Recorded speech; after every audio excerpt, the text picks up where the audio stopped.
ఈరోజు దేవుని హెచ్చరిక.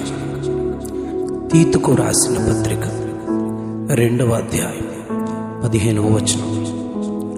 నిన్నెవనిని తృణీకరింపనీయకుము, నిన్నెవనిని తృణీకరింపనీయకుము.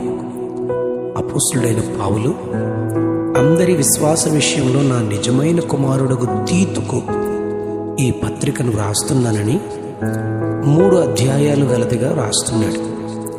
పౌలు తనను గూర్చి 1 కొరింథీ 11వ అధ్యాయం 1వ వచనంలో, నేను క్రీస్తును పోలి నడుచుకొనుచున్న ప్రకారము మీరును నన్ను పోలి నడుచుకొనుడని కొరింథీ సంఘాన్ని ఆహ్వానిస్తాడు.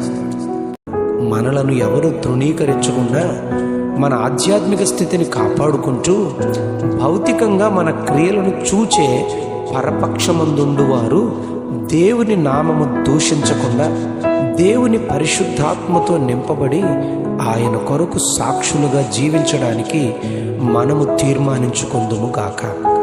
Amen, amen, amen.